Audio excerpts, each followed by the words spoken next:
Hello दोस्तों, Brajesh Chandra learning channel में आपका स्वागत है। दोस्तों, मध्यकालीन भारतीय इतिहास पर मैं अपनी अगली प्रस्तुति के साथ आपके समक्ष पुनः उपस्थित हूँ।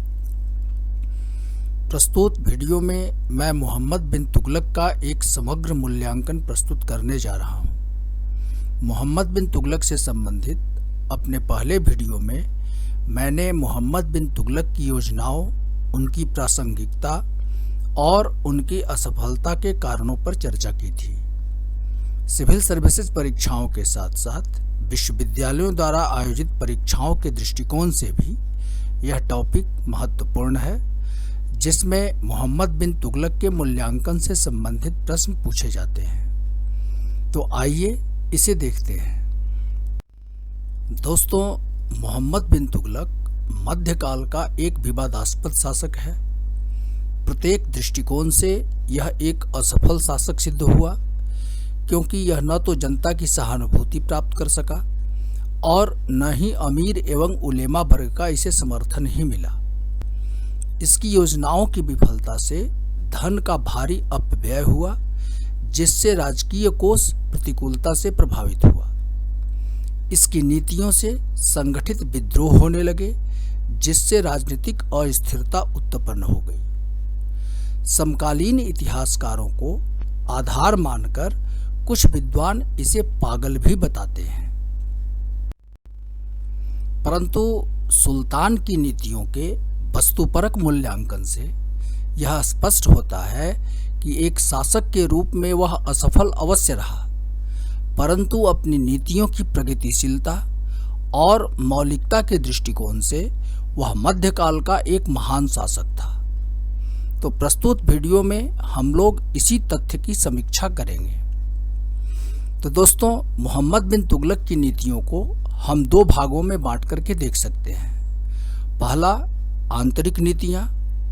इसके अंतर्गत उसकी प्रशासनिक नीति, धार्मिक नीति और नवीन अन्वेषणों से संबंधित नीति पर चर्चा की जाएगी। और दूसरा, उसकी बाह्य नीतियां। इसके अंतर्गत हम लोग साम्राज्य विस्तार की नीति और विदेशों से संबंध विकसित करने की नीति, इस पर चर्चा करेंगे। इसके साथ साथ मोहम्मद बिन तुगलक के व्यक्तित्व का परीक्षण भी प्रस्तुत वीडियो में किया जाएगा। तो आइए इसे देखते हैं। सबसे पहले हम लोग मोहम्मद बिन तुगलक की आंतरिक नीतियों पर चर्चा करते हैं। तो आइए हम सबसे पहले इसकी प्रशासनिक नीति को देखें। तो मोहम्मद तुगलक सुल्तान को ईश्वर की छाया मानता था, अर्थात सुल्तान को राज्य सीधे ईश्वर से प्राप्त हुआ है, अतः इसमें किसी की सहभागिता नहीं है। इसीलिए शासन के प्रारंभिक वर्षों में उसने खलीफा की उपेक्षा की थी। तो इस प्रकार जो मोहम्मद तुगलक का राजत्व था वह निरंकुशता के सिद्धांतों पर आधारित था। दूसरी महत्वपूर्ण बात कि मोहम्मद तुगलक ने प्रशासनिक तंत्र में कुलीनता के स्थान पर योग्यता को महत्व दिया। खानदानी तुर्क अमीरों के साथ साथ उसने विदेशी एवं भारतीय मुसलमानों, मंगोलों, हिंदुओं, जिनमें निम्न वर्ग के योग्य व्यक्ति भी शामिल थे, इन सबों को प्रशासनिक व्यवस्था में स्थान दिया। तो मोहम्मद तुगलक की जो यह नीति थी, यह खलजियों की नीति का विस्तार था। आगे बढ़ते हैं। अब हम मोहम्मद बिन तुगलक की धार्मिक नीतियों को देखें। तो मोहम्मद बिन तुगलक ने धर्म को राजनीति से पृथक किया। उसने सभी धर्मावलंबियों को धार्मिक स्वतंत्रता प्रदान की। वह हिंदू त्योहारों, विशेषकर होली और दीपावली में स्वयं भी भाग लेता था। वह सभी धर्मों के विद्वानों का सम्मान करता था। जैन आचार्य जिन प्रभासुरी का उसने दरबार में बुलाकर सम्मान किया था, इस तथ्य से आप परिचित हैं। इस प्रकार सल्तनत के सामाजिक पृष्ठाधार में वृद्धि करने में सुल्तान की यह जो नीति थी, यह काफी कारगर थी। दूसरी महत्वपूर्ण बात कि सुल्तान इस्लामिक नियमों में व्यक्तिगत दिलचस्पी रखता था। उसका मानना था कि स्वार्थों से प्रेरित होकर के उलेमाओं ने इस्लाम की गलत व्याख्या की है, अतः सुल्तान ने उनके धार्मिक एवं न्यायिक एकाधिकार को चुनौती दी तथा उन्हें अन्य सरकारी, अर्धसैनिक और असैनिक कार्य करने के लिए बाध्य किया। तो उलेमाओं के प्रति मोहम्मद बिन तुगलक की ये नीतियां थी। आगे बढ़ें। अब नवीन अन्वेषणों की नीति। तो आंतरिक प्रशासन के क्षेत्र में ही सुल्तान ने नवीन अन्वेषणों से संबंधित कुल 4 नीतियों को लागू किया। ये नीतियां थी कि पहला कि सुल्तान ने वर्ष 1326-27 ईस्वी में दुआब में 5% से 10% राजस्व की वृद्धि की। दूसरा कि कृषि विकास के लिए उसने राज्य स्तर पर प्रयास किया। इसके लिए अमीरे को ही अथवा दीवाने को ही संज्ञक विभाग की स्थापना की तथा हल, बैल आदि के लिए कृषकों को सोनधर संज्ञक ऋण भी प्रदान किया। वर्ष 1326-27 में ही उसने सल्तनत की राजधानी कुछ वर्षों के लिए दिल्ली से दौलताबाद स्थानांतरित किया। इसके अतिरिक्त सुल्तान ने वर्ष 1329-30 में सांकेतिक मुद्रा का प्रचलन करवाया।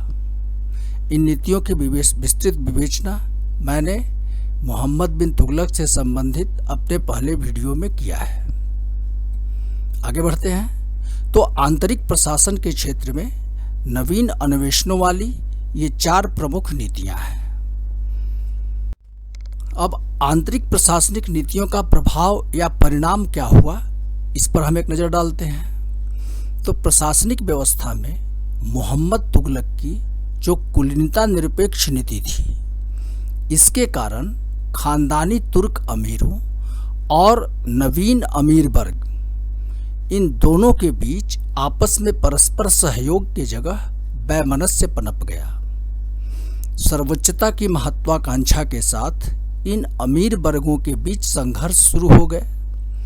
पुराना खानदानी तुर्क अमीर वर्ग सुल्तान का विरोधी भी हो गया। इस वर्ग ने योजनाओं की विफलता में मुख्य भूमिका निभाई। नवीन अमीर वर्ग जो था वह अनुभवहीन था, अतः वह परिस्थितियों को संभाल पाने में असफल रहा। हालांकि उनकी योग्यता जो थी वह असंदिग्ध थी। उलेमा वर्ग के प्रति सुल्तान की नीति के कारण यह वर्ग भी सुल्तान का विरोधी हो गया। वे सुल्तान को काफिर कहने लगे। इस उलेमा वर्ग द्वारा सुल्तान के विरुद्ध कई विद्रोहों को भड़काने के प्रमाण मिलते हैं। आगे बढ़ते हैं। उलेमाओं और अमीरों के संगठित होकर के सुल्तान के खिलाफ किए जाने वाले विद्रोहों के कारण पूरे साम्राज्य में अव्यवस्था फैल गई। स्थिति यह हो गई कि कट्टरपंथियों के दबाव में आकर सुल्तान को झुकना पड़ा और खलीफा से अपने शासन की वैधानिकता प्रमाणित करवानी पड़ी तथा उसका नाम सिक्कों पर खुदवाना पड़ा, जिसे प्रारंभिक काल में सुल्तान ने नकार दिया था। इस तथ्य की चर्चा हम लोगों ने पहले किया है। इसके अतिरिक्त नवीन अन्वेषणों वाली सुल्तान की चारों योजनाएं विफल हो गई। इनकी असफलता के लिए प्रतिकूल परिस्थितियां और अमीर अधिकारी और उलेमा वर्ग का असहयोग प्रमुखता से उत्तरदायी था। जैसे राजधानी पुनः दिल्ली लाने के लिए उन्होंने सुल्तान को बाध्य किया। इसी प्रकार कृषि सुधार की योजना के लिए जिस भूमि का चयन अमीरों अधिकारियों द्वारा किया गया वह भूमि बंजर थी। पुनः अकाल के कारण कर वृद्धि की योजना विफल हो गई। अकाल के दौरान भी अधिकारियों के द्वारा कठोरता पूर्वक लगान वसूले जाने से जनता में भी व्यापक असंतोष उत्पन्न हो गया। इसी प्रकार सांकेतिक मुद्रा के प्रचलन की योजना जनता के असहयोग एवं सुल्तान की अदूरदर्शिता के कारण असफल हो गई, क्योंकि जनता इस प्रयोग को समझ नहीं सकी। उनके लिए चांदी एवं तांबे की कीमत उनके वजन के अनुरूप था, न कि उनके सांकेतिक मूल्य के। दूसरी तरफ राज्य द्वारा जारी सिक्कों पर ऐसा कोई पेचीदा डिजाइन नहीं था जिसकी नकल संभव नहीं हो, अतः हर घर में सिक्के ढाले जाने लगे। बाजार में नकली सिक्कों की भरमार हो गई। नकली सिक्कों के प्रचलन पर रोक लगाने हेतु राज्य की तरफ से कोई प्रयास भी नहीं किए गए। इस प्रकार अर्थव्यवस्था ठप होने लगी।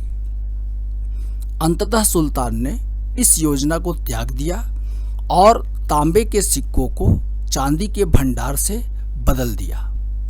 परिणाम हुआ कि इससे राज्य को इस पर दबाव बढ़ा, क्योंकि बाजार में नकली सिक्के काफी अधिक थे। आगे देखते हैं। यद्यपि सुल्तान की ये चारों योजनाएं विफल हो गई, परंतु इनकी मौलिकता एवं राजनीतिक आर्थिक अपरिहार्यता से इनकार नहीं किया जा सकता है। जैसे मोहम्मद तुगलक के काल में कुल 34 विद्रोह हुए थे और इनमें भी अकेले 27 विद्रोह दक्कन के प्रदेशों में हुए थे। अतः राजधानी परिवर्तन के पीछे नवविजित दक्कन के प्रदेशों पर नियंत्रण स्थापित करने का उद्देश्य अंतर्निहित था, जहां विद्रोह हो रहे थे।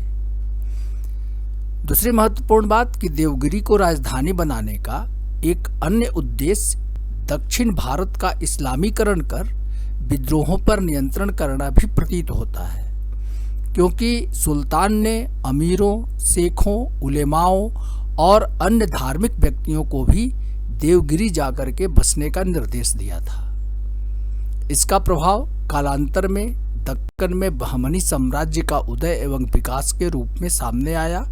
इससे आप लोग भली भांति परिचित हैं। इसी प्रकार विश्व स्तर पर चांदी की हो रही कमी के कारण चांदी संग्रह करने के उद्देश्य से सांकेतिक मुद्रा का प्रचलन किया गया था। तीसरी महत्वपूर्ण बात कि भूराजस्व वृद्धि का उद्देश्य राजकीय आय में वृद्धि करना था, और यह अधिक भी नहीं थी, क्योंकि अलाउद्दीन ने तुलनात्मक रूप से इससे भी अधिक लगान वसूला था।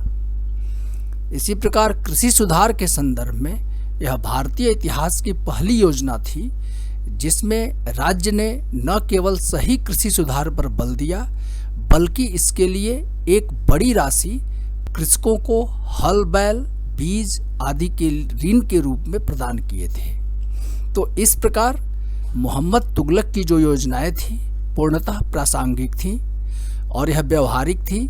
यह एक पागल मस्तिष्क की उपज नहीं कही जा सकती है, जैसा कि कहा जाता है। योजनाओं की असफलता के लिए सुल्तान में धैर्य की कमी भी आंशिक तौर पर उत्तरदायी थी, क्योंकि वह समय से पूर्व ही परिणाम की अपेक्षा करता था और उन्हें निष्फल मान करके त्याग देता था। अब मोहम्मद बिन तुगलक की बाह्य नीतियों की समीक्षा हम लोग करेंगे। तो इसके अंतर्गत सुल्तान की नीतियों को हम लोग दो वर्गों में बांट करके देख सकते हैं। पहला कि साम्राज्य विस्तार की नीति और दूसरा विदेशों से संबंध विकसित करने की नीति। सबसे पहले हम लोग मोहम्मद तुगलक के साम्राज्य विस्तार की नीति को देखते हैं। तो दोस्तों, सुल्तान जो था एक साम्राज्यवादी शासक था। उसने संपूर्ण भारत के विजय की योजना बनाई थी। इसका साम्राज्य उत्तर में हिमालय की तराई से लेकर दक्षिण में देवगिरी एवं वारंगल तक तथा पश्चिम में सिंध एवं गुजरात से लेकर के पूर्व में बंगाल तक फैला हुआ था, जो 23 प्रांतों में विभक्त था। गयासुद्दीन तुगलक के काल में उसने दक्कन के विरुद्ध सफल सैन्य अभियान किए, जो उसके कुशल सेनापति होने का प्रमाण है। वस्तुतः सल्तनत काल में सर्वाधिक विस्तृत साम्राज्य मोहम्मद तुगलक का ही था। शासक बनने के बाद मोहम्मद तुगलक के साम्राज्य विस्तार के दो अभियान महत्वपूर्ण हैं। पहला पर्वतीय राज्य कराचिल का अभियान और दूसरा खुरासान एवं ईरान के विजय की योजना। कराचिल अभियान को देखते हैं तो संभवतः कराचिल जो था वह मध्य हिमालय में कुल्लू एवं कांगड़ा या फिर गढ़वाल या कुमायूं का क्षेत्र था कराचिल, जिसके विजय के लिए सुल्तान ने सेना भेजी।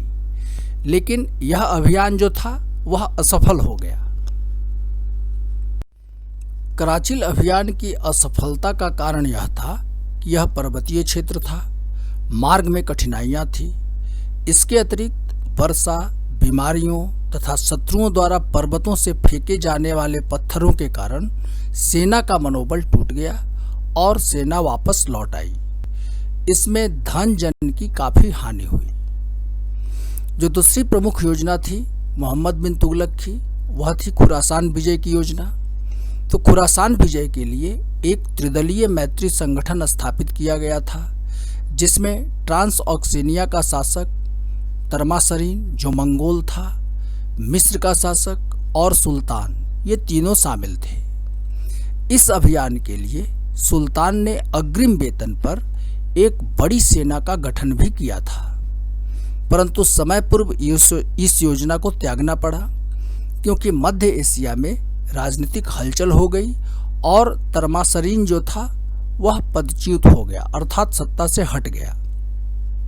तो इस अभियान हेतु जो सेना गठित की गई थी उसको विघटित कर दिया। इससे राज्य कोष पर काफी दबाव पड़ा।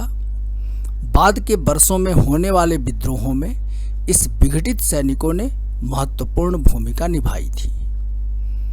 आगे बढ़ते हैं।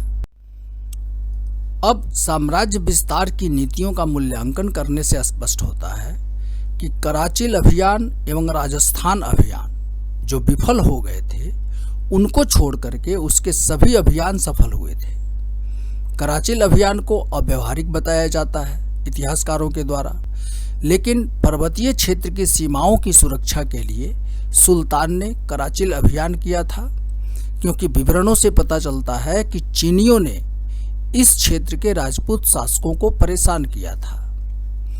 इसी प्रकार खुरासान विजय की योजना मध्य एशिया की राजनीतिक शून्यता का लाभ उठाने की सुल्तान की महत्वाकांक्षा थी और इसे भी अव्यावहारिक नहीं कहा जा सकता है। आगे बढ़ते हैं। अब विदेशों से संबंध विकसित करने की जो उसकी नीति थी उस पर हम लोग चर्चा करें तो मोहम्मद तुगलक के काल में काफ़ी संख्या में मिस्र, इराक आदि क्षेत्रों से विदेशी मुसलमान भारत आए थे। इन्हें सुल्तान ने प्रशासनिक व्यवस्था में शामिल किया।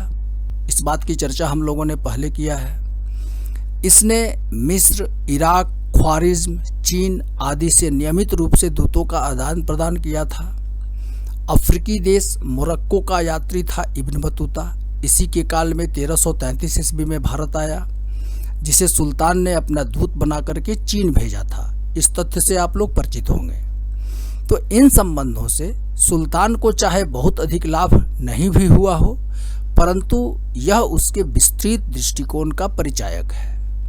यहाँ एक तथ्य आप जान लें, इससे आप परिचित भी होंगे कि इब्न बतूता ने जो अपना यात्रा वृतांत लिखा है वह रेहला कहलाता है, और इस रेहला में मोहम्मद बिन तुगलक के काल की घटनाओं का विवरण भी मिलता है। आगे बढ़ें। अब हम लोग मोहम्मद बिन तुगलक के व्यक्तित्व का परीक्षण करते हैं। तो मोहम्मद बिन तुगलक एक सुसंस्कृत, शिक्षित तथा नैतिक दृष्टि से उदार मुसलमान था। मादक पदार्थों का वह सेवन नहीं करता था तथा इसके प्रयोग पर उसने रोक भी लगाने का प्रयास किया था। यह एक महत्वपूर्ण तथ्य है। उसने कई अवसरों पर सेना के साथ स्त्रियों को ले जाने की नीति समाप्त कर दी थी। वह कला साहित्य का पोषक भी था। तो इस प्रकार व्यक्तित्व के दृष्टिकोण से भी मोहम्मद बिन तुगलक एक श्रेष्ठ शासक था मध्यकालीन सुल्तानों में। इस प्रकार कहा जा सकता है कि अपनी नीतियों के दृष्टिकोण से मोहम्मद बिन तुगलक एक महान शासक अवश्य था। अन्य शासकों की तुलना में इसकी नीतियां अधिक प्रगतिशील एवं कई अवसरों पर नवीन थीं, परंतु शासक की दृष्टि से उसकी सारी योजनाएं विफल हो गई। लेकिन इससे उसकी महानता कम नहीं होती है। यह कट्टरपंथियों की साजिश है कि उसके व्यक्तित्व को उन्होंने अधिक विवादास्पद बना दिया है। तो दोस्तों, इस वीडियो में बस इतना ही। मुझे उम्मीद है कि इस अध्ययन सामग्री का उपयोग करके आप परीक्षाओं में पूछे जाने वाले प्रश्नों का आसानी से सही उत्तर दे पाएंगे। दोस्तों, यदि मेरी यह प्रस्तुति आपको उपयोगी लगी है तो कृपया मेरे इस वीडियो को लाइक करें, और यदि अभी तक आपने मेरे इस चैनल को सब्सक्राइब नहीं किया है तो इसे सब्सक्राइब अवश्य करें। धन्यवाद।